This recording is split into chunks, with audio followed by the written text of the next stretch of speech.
क्या होगा जब वेद को अचानक ऐसा सच पता चले जो उसकी पूरी दुनिया हिला दे, और जिसमें सारू और पीहू का रिश्ता वो नहीं हो जो सबको दिखाया गया था।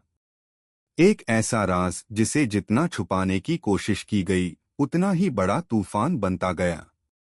और अब जब वेद उस सच के बिल्कुल करीब पहुंच चुका है, तो सवाल ये है, क्या वह इसे संभाल पाएगा या सब कुछ टूट जाएगा। सुबह का समय था। घर में सब कुछ सामान्य दिख रहा था, लेकिन माहौल में एक अजीब सी खामोशी छुपी हुई थी। वेद अपने कमरे में बैठा कुछ पुराने कागज देख रहा था, जो उसे अचानक ही एक अलमारी में मिल गए थे। उन कागजों में कुछ ऐसे नाम और तारीखें लिखी थीं, जिनका सारू और पीहू से गहरा संबंध था। वेद को पहले तो लगा कि शायद यह कोई गलती होगी, लेकिन जैसे जैसे वह हर पन्ना पढ़ता गया, उसका शक और बढ़ता गया। दूसरी तरफ सारू हमेशा की तरह शांत दिखने की कोशिश कर रही थी, लेकिन उसकी आंखों में एक डर साफ दिखाई दे रहा था, जैसे वह किसी बात को छुपा रही हो। पीहू भी कुछ अलग ही व्यवहार कर रही थी। कभी अचानक चुप हो जाना, कभी बिना वजह परेशान हो जाना। वेद ने महसूस किया कि घर में कुछ तो बहुत बड़ा छुपाया जा रहा है। जब उसने सारू से सीधे पूछने की कोशिश की, तो सारू ने बात को टाल दिया और कहा कि यह सब पुरानी बातें हैं, अब इनका कोई मतलब नहीं है। लेकिन वेद का शक अब और गहरा हो चुका था। उसी रात उसे एक पुरानी फोटो मिली, जिसमें सारू और पीहू के साथ एक और ऐसा इंसान था, जिसे देखकर वेद पूरी तरह चौंक गया। यह फोटो किसी ऐसे रिश्ते की तरफ इशारा कर रही थी, जिसे अभी तक सभी से छुपाया गया था। वेद के दिमाग में बस एक ही सवाल घूम रहा था, आखिर सारू और पीहू का असली रिश्ता क्या है?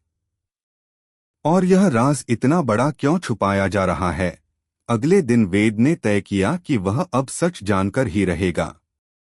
वह धीरे धीरे हर चीज को जोड़ने लगा, पुराने रिकॉर्ड्स, घर की बातें, और वो छोटे छोटे इशारे जो पहले उसने कभी गंभीरता से नहीं लिए थे। जैसे जैसे वह आगे बढ़ा, उसे समझ आने लगा कि सारू सिर्फ पीहू की देखभाल करने वाली कोई साधारण इंसान नहीं है, बल्कि उसके अतीत में एक बहुत बड़ा राज छुपा है। पीहू भी अंदर ही अंदर किसी दर्द से गुजर रही थी, लेकिन वह उसे किसी से शेयर नहीं कर पा रही थी। वेद ने एक दिन पीहू को अकेले रोते हुए देख लिया, और उसी पल उसे यकीन हो गया कि सच बहुत गहरा है। जब उसने पीहू से सवाल किया, तो वह घबरा गई और वहां से चली गई। यह वेद के लिए सबसे बड़ा संकेत था कि कुछ बहुत गलत हो रहा है। उसी शाम वेद को एक और चौंकाने वाली बात पता चली। सारू किसी से छुपकर फोन पर बात कर रही थी और बार बार एक ही बात कह रही थी कि सच बाहर नहीं आना चाहिए, वरना सब खत्म हो जाएगा। यह सुनकर वेद के पैरों तले जमीन खिसक गई।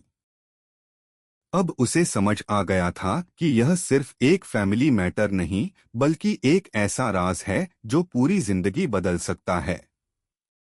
वेद अब पूरी तरह तय कर चुका था कि वह इस सच को सामने लाकर ही रहेगा, चाहे इसके लिए उसे किसी भी हद तक क्यों न जाना पड़े। आखिरकार वह दिन आ ही गया जब वेद ने सारू और पीहू दोनों को एक साथ सच बताने के लिए मजबूर कर दिया। घर का माहौल भारी था, हर कोई चुप था। वेद ने सीधे सवाल किया कि आखिर दोनों के बीच क्या रिश्ता है और क्यों इसे इतने सालों से छुपाया गया।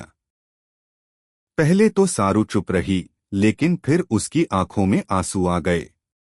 उसने धीरे धीरे वह सच बताया जिसने वेद को पूरी तरह तोड़ दिया।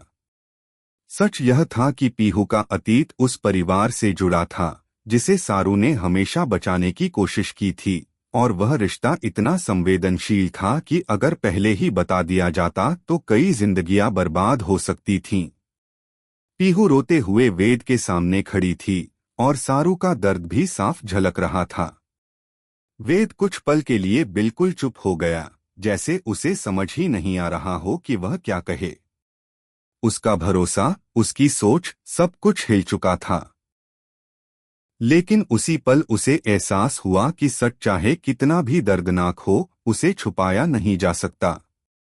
कहानी वहीं खत्म होती है, एक ऐसे मोड़ पर जहां हर किरदार अपने अपने सच के साथ खड़ा है। और आगे क्या होगा, यह अब पूरी तरह नए तूफान पर निर्भर करता है।